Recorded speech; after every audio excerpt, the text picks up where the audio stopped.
Welcome to the Mind Myself podcast. I'm Esther, and it is my pleasure to be bringing you information about healthcare approaches, health issues, and people's health journey stories, all from the complementary, holistic, and integrative perspectives, helping you become your own best health advocate and helping you make your own informed choices because you matter.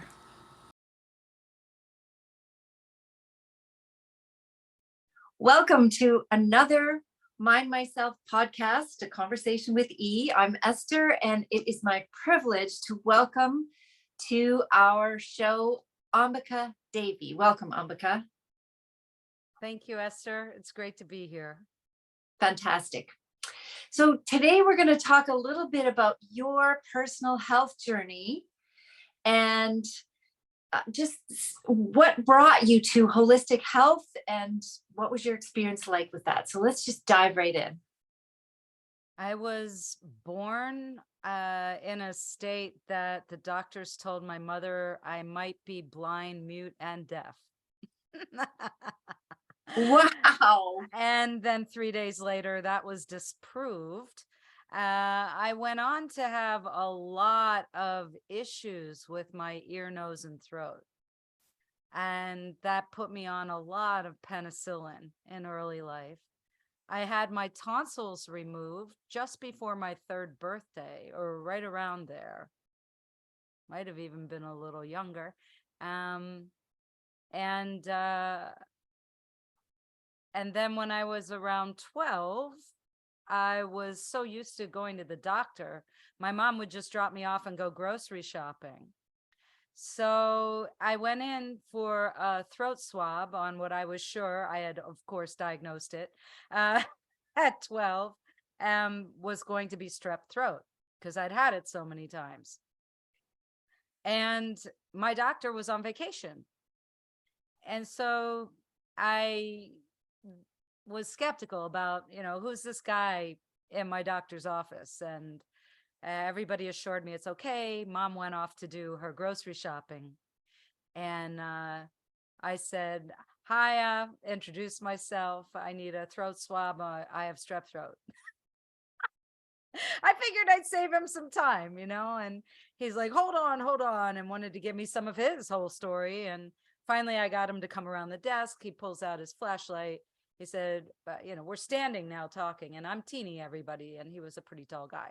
So he pulls out his flashlight. So I assume the position, and he looks in and he backs up with a skeptical look on his face. Now I'm intrigued, my regular doctor would have just swabbed and scripted probably after looking because he knew what I look like in that state. So he says, you might want to have your tonsils out. Now I'm thinking, this guy who is this guy, right? I had my tonsils out when I was a little kid. I remember the whole thing. And I said, hold on a second. You want to take another look? Because I didn't want to lead him. So flashlight again, assume the position. Now he's like, yeah, you have a perfectly good pair there, but they need to come out. I said, wait a minute, did you say perfectly good pair? So apparently 1 out of 1,000 can grow tonsils back. What I learned later was I probably had a very, very kind surgeon who did the removal and did not take the entire thing. I don't know for sure. I mean, there had to be some tissue or not. This also was like, wait a minute, then my mind might have something to do with it because I focused on this for a long time, growing my tonsils back for my immune system. Because I became very fascinated about health because I was involved in it all the time. For me and this body and my mother also. So I went out from that appointment, was promised a script because that would have been the regular. And then I said to my mom, I don't want to do this kind of medicine anymore. I don't think it's working. You were 12. Yes. Wow. but I had already been studying yoga. Remember? Well, if you hadn't heard any of the other shows I've had with Esther, we've talked about body, mind, spirit, and meditation, and Ayurveda, and Jyotisha, which is astrology a little bit. So she said, okay, she was all in because she understood.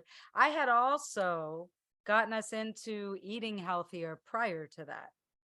I became fascinated with vegetarianism at a very early age, and I've been in and out of that and veganism in my life. So, I'm 63, everybody, but the longest span of vegan was 27 years. I'm not currently a vegan. Do I eat vegan sometimes? Yes. Do I eat vegetarian sometimes? Yes. I've also studied with Peter D'Adamo, who wrote the Eat Right for Your Blood Type books. I've also studied traditional Oriental medicine, but chose not to go through the legalities in the United States to be a practitioner of it, and instead taught shiatsu at the university level, at college level, for 21 years and practiced for more. So I know I've taught pathology. Anyway, back to that, we found our way to a group of very interesting holistic practitioners. I think my mom was kind of curious about them for herself. We had moved up closer to where they were, outside a city. We moved further outside into the country, and it was accessible. So we went there, and that's when I saw my first chiropractor. So this was at 12. He did all kinds of mystical things with electronics, and he had hand blown glass things that would go up my nose and in my mouth to blow chlorophyll. He did electronic pads on me with all kinds of different frequencies and stimulation. And those of you who know me well know I later got into a lot of that. Uh, so that's how it started with holistic health. Was I wasn't well. It went on. There were more things. I've seen other practitioners, and some helpful, but I saw this guy in Arizona that I wrote about in my book Unfolding Happiness. Um he was the mystical herbalist. He was the guy in the Phoenix Valley. And at one point he said, I think you're going to have to figure this out on your own. I don't think I can help any further. That story is in Unfolding Happiness. And that's when I was thinking, I think I just need to give up.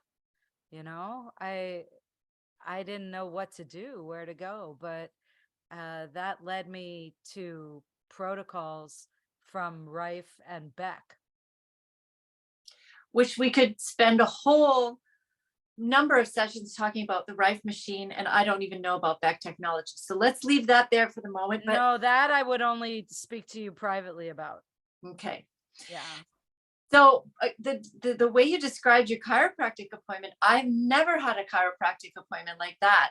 Wow, that sounds amazing. I'd like to try that. He was a homeopath. He was a doctor. He was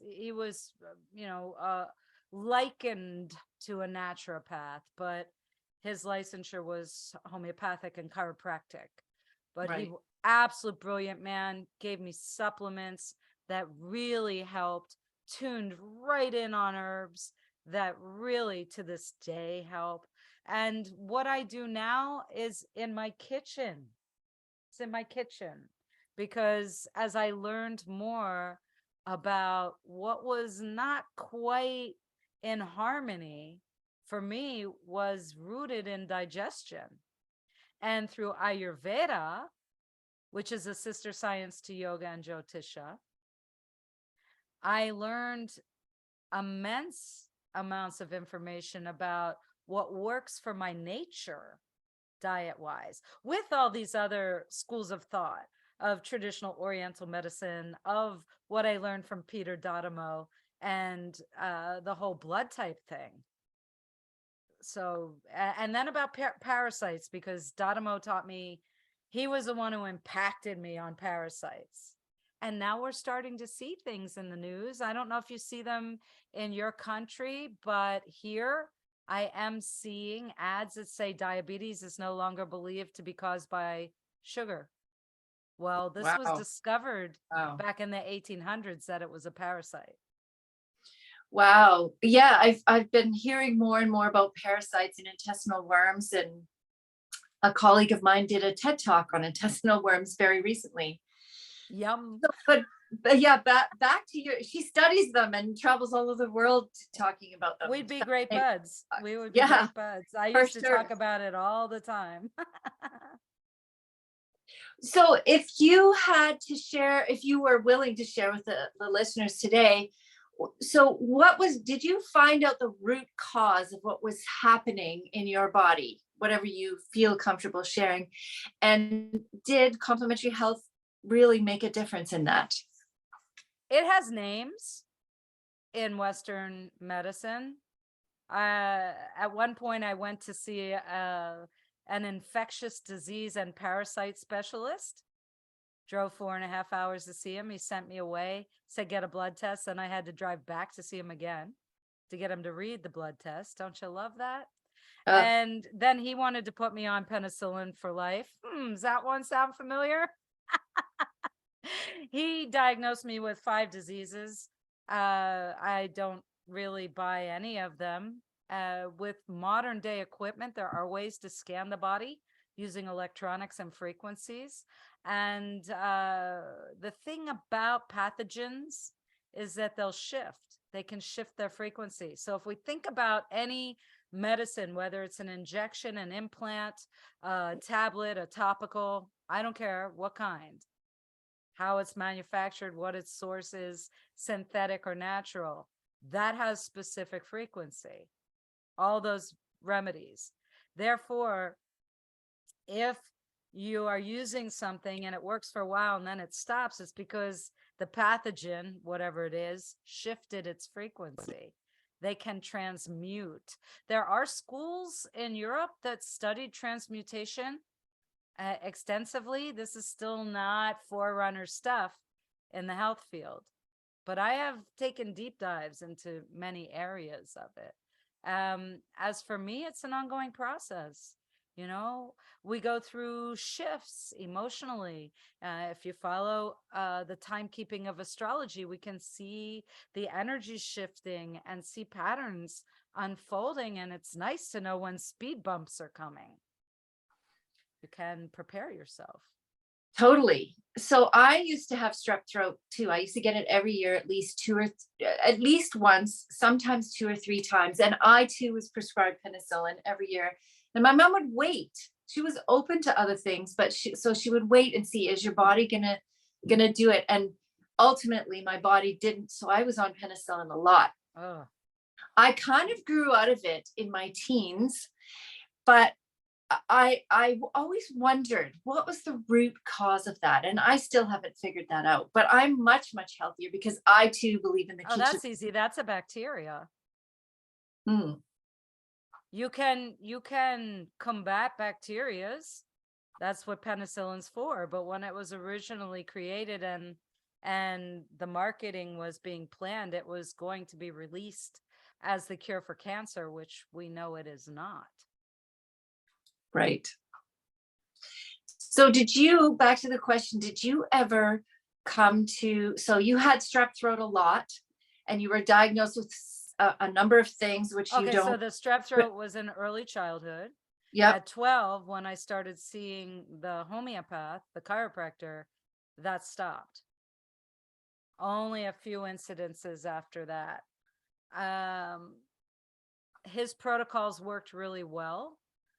I then went to see traditional Oriental practitioners from China who were herbalists, and one who helped a lot with herbal. What they do is they make tea mixtures. They usually quite large bundles that you have to make decoctions of, meaning you boil them and then they boil down, they simmer down to become thicker and more intense.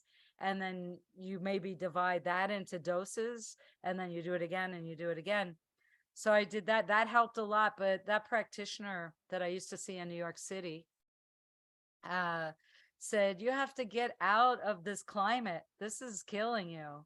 So I moved to Arizona. That helped a lot. But then there were issues about Arizona. So now I'm in Florida. My health has been at its best. And now I'm in my 60s. So ongoing process. I mean, when I lived in northern reaches, I became very sun deprived. I had to get sun on my body to keep my skin happy, to keep my insides happy. So I had to go on tanning beds to get that UV light. I didn't want to live like that. Right. So different practices. And then meeting an Ayurvedic doctor. The first time I met him, and he's the one co-authored my second book with me. I went for my first evaluation. I was perimenopausal, thought I had the flu. He laughed when he realized it was menopause. I didn't think it was that funny because the hormones were intense. I was like crying, and then then I laughed. He said, come on, it's lunchtime. And we were at a yoga retreat center. That's where I met him. And he said, come join for lunch. And he had prescribed some Ayurvedic herbal blends. And one of them is called Hingvastak. And it's very peppery. It's actually a nice spice. You can put it on your food. It's if you like peppery stuff, not super, super hot, spicy. And what he wanted me to do was take a spoonful of that in warm water before I ate. And that was one of the first things he ever prescribed to me, just to kind of stimulate digestion. Honestly, Esther, I drank that stuff and I just felt warm and happy, and my belly felt good. And I looked at him teary-eyed again and said, I don't think I've ever felt like this before. And he said, yeah, probably not, and I took that for a while, but I don't feel like I need it anymore. Things have harmonized. The sunshine helps a lot. So knowing what nourishes you and what stimulates you, but we've got to understand there's three major ways that we can judge our health. These could be considered the three pillars of Ayurveda. And those three pillars are, and we're running out of time. So just really briefly, what are those three pillars? You can measure your health by your digestion. Mm-hmm. And I don't mean you move your bowel a little bit every day as big as your pinky. I mean floating banana. How many times a week do you get that one? That's a really good evacuation. So digestion, how well you sleep, and your sexual appetite, because there is a harmonic place for that. That's how you measure your health. Wow, that's a great way to do it. Digestion, sleep, and sexual appetite. A fantastic way to end as well. So I would just invite any listeners to it's not a one pill or a silver bullet that cures everything. It's a journey. Your health story is your journey, and you have to become your own best health advocate in working with practitioners to say, this is what's working now. And then I shift. And I loved, Ambika, when you said it's about harmony, everything being in harmonic resonance with everything else. So thank you so much for your wisdom and your time and your expertise here today, and for sharing your journey with us. Thank you, Esther. Thank you for being with us at the Mind Myself podcast today. We know that time is precious, and you've spent some of your valuable time with us. We're grateful. If you would like to reach out to our guest directly, the information is below. And if you would like more from Mind Myself, that information is also below. Please visit our website and check out all the information about the different complementary, holistic, and integrative healthcare approaches, information about health issues, more podcasts, tons of blogs, and we even have a community page for you where you could reach out and tell your story safely, or you could ask questions, and perhaps somebody else in the world is going through something similar to you. In any case, we're so glad you're with us, and we're doing this because you matter.